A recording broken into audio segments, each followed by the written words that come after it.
Alors bonjour Jean-Marc, merci d'être venu jusqu'à nous. Je suis ravi d'être là. Merci sur notre terrasse aixoise. Alors donc l'actualité est riche chez Sofidy actuellement. Donc tu es venu nous présenter et nous parler de la nouvelle SCPI lancée prochainement par Sofidy, une SCPI européenne. Alors pourquoi est-ce que Sofidy a décidé de lancer, de créer une nouvelle SCPI investie hors de France en 2021? Je crois que la stratégie de Sofidy peut se résumer en plusieurs points. Le premier point de la stratégie de Sofidy, c'est la qualité de l'emplacement. Le deuxième point de la stratégie de Sofidy, c'est la prudence, parce que quelque part, les gens nous confient une partie de leur épargne, et notre mission, c'est de la faire prospérer.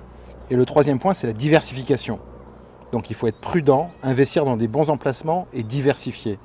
Et un axe de diversification, c'est l'axe géographique. Et maintenant, nous connaissons très bien l'Europe. Nous avons été parmi les pionniers à investir en dehors des frontières françaises. Nous avons investi en Allemagne, nous avons investi aux Pays-Bas, nous avons investi en Belgique et en Autriche. Et nous avons aussi très récemment investi à Londres dans des conditions qui étaient, de mon point de vue, excellentes. Et nous avons aussi la possibilité, mais j'y reviendrai, d'investir dans les pays d'Europe du Sud.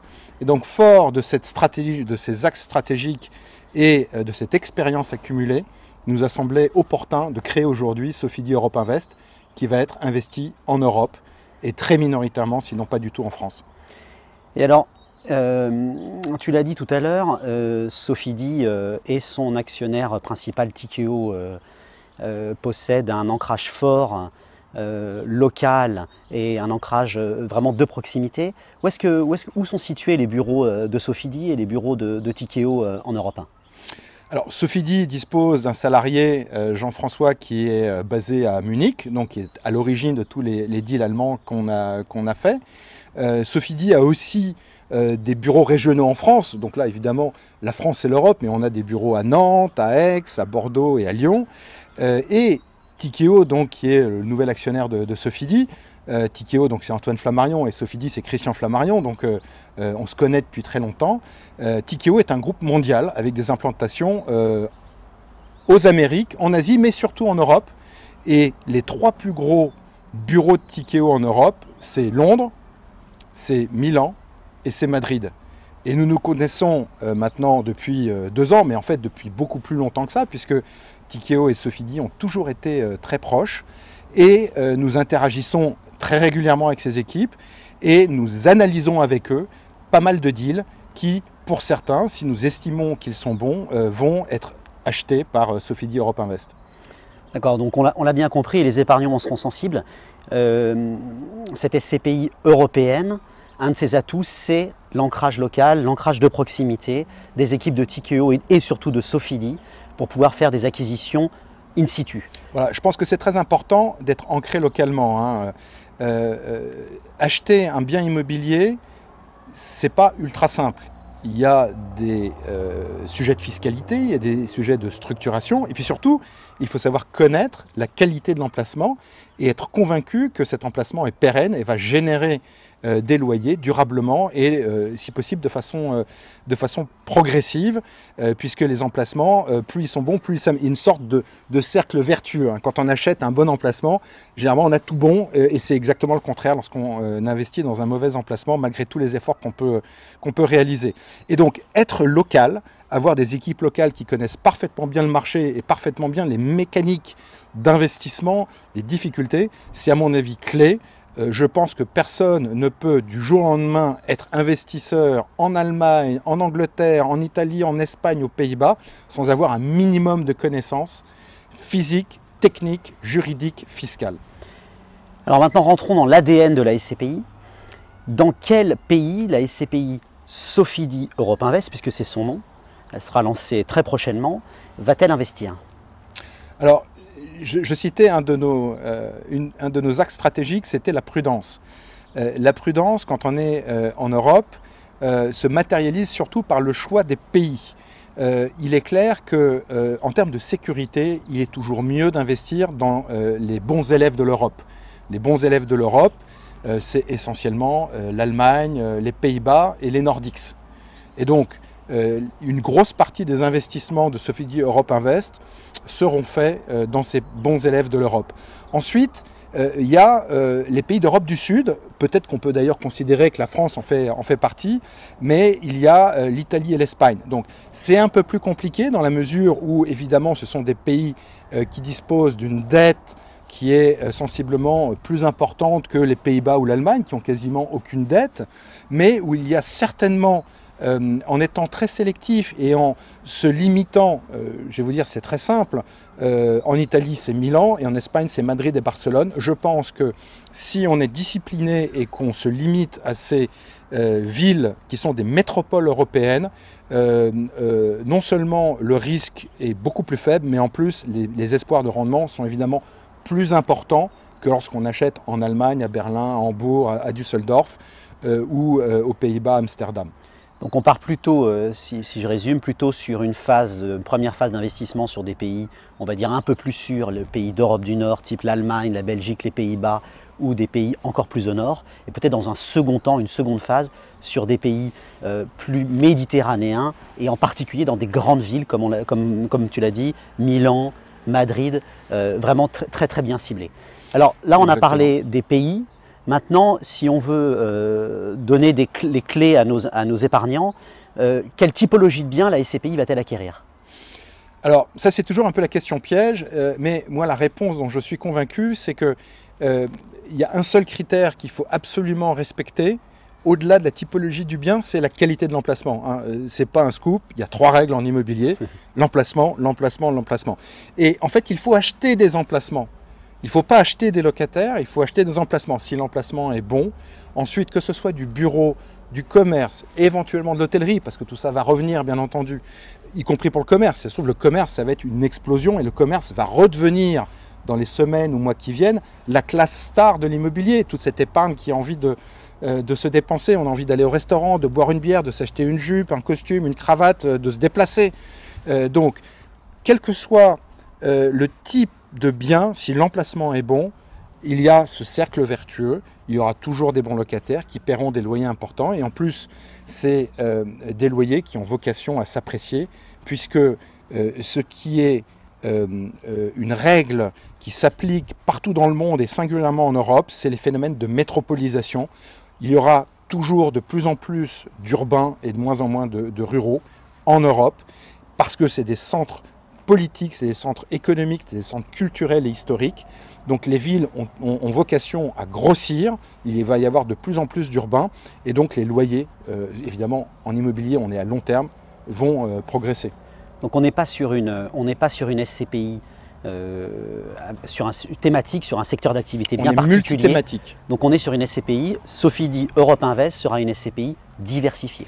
C'est diversifié selon plusieurs axes, donc c'est une diversification matricielle, si je peux me permettre. Donc géographiquement, plusieurs pays, par type de bien et aussi par nombre de locataires. C'est-à-dire que le risque est dilué selon plusieurs échelles et c'est difficile d'aller chercher plus de diversification que dans ce type de véhicule.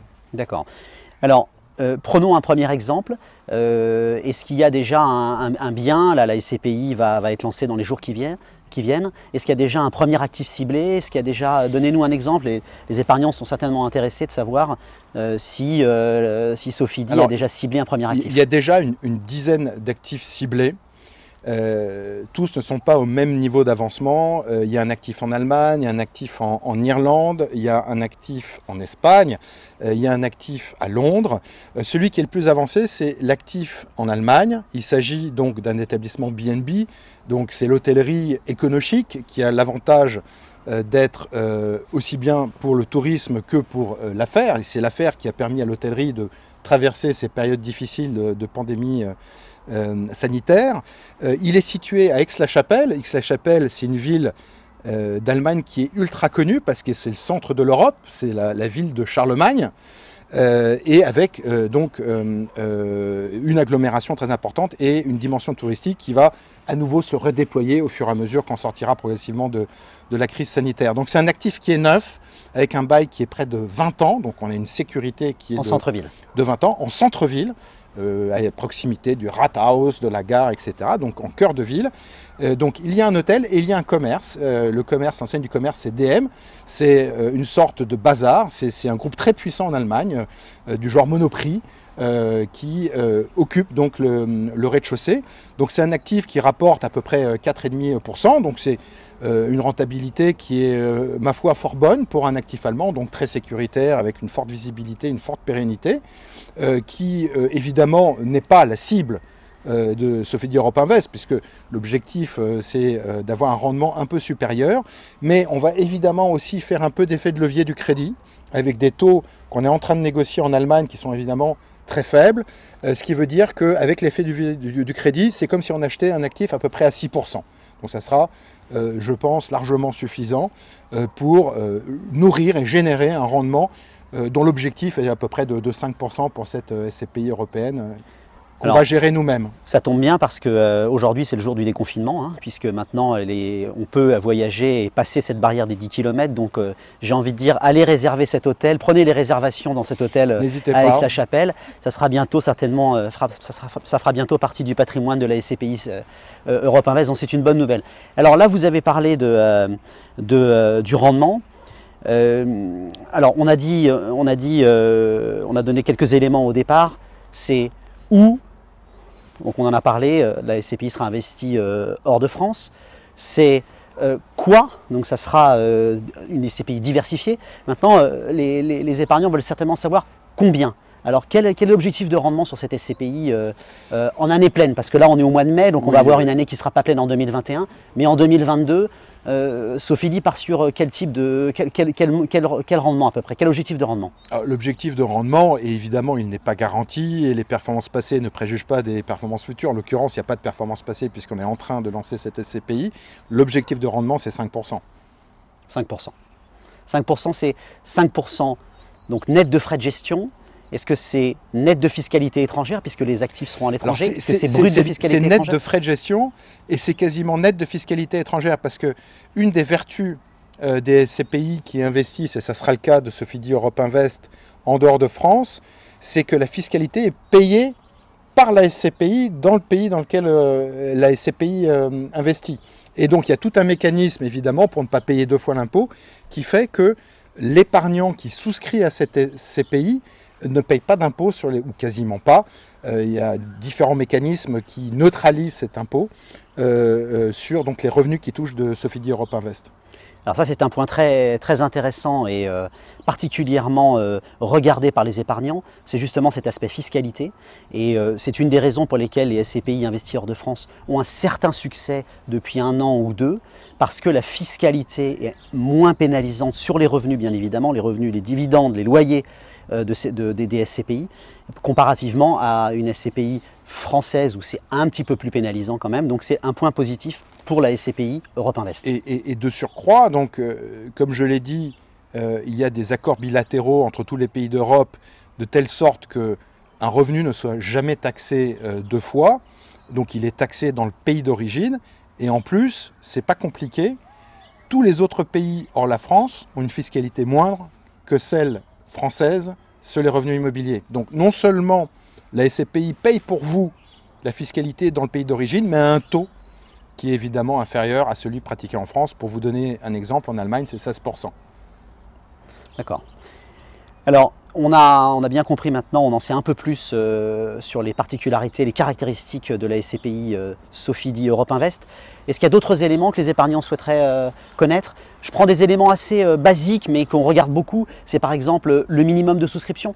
Quel va être le minimum de souscription sur cette SCPI? C'est 10 parts et une part c'est aux alentours de 230 €. Donc, on sera aux alentours des 2300, 2400 €. 3000 €. De 3000 €.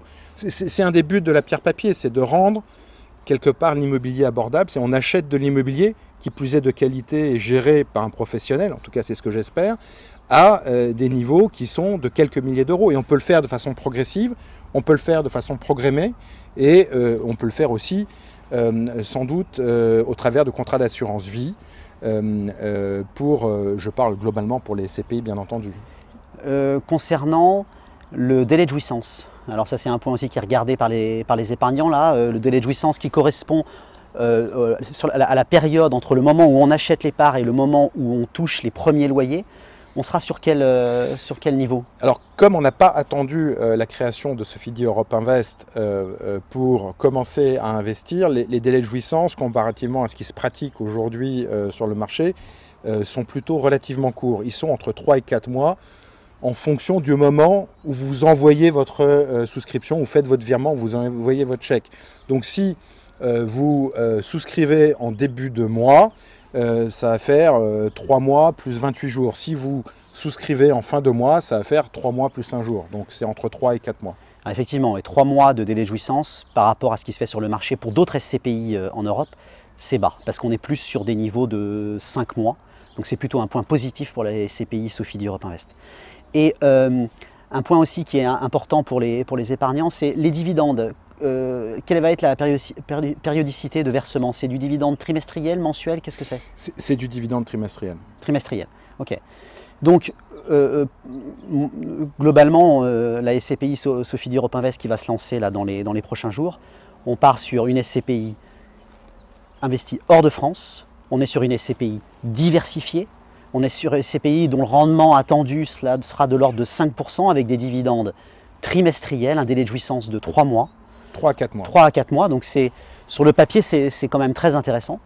Est-ce que vous voyez d'autres éléments à mentionner à nos auditeurs, à nos épargnants?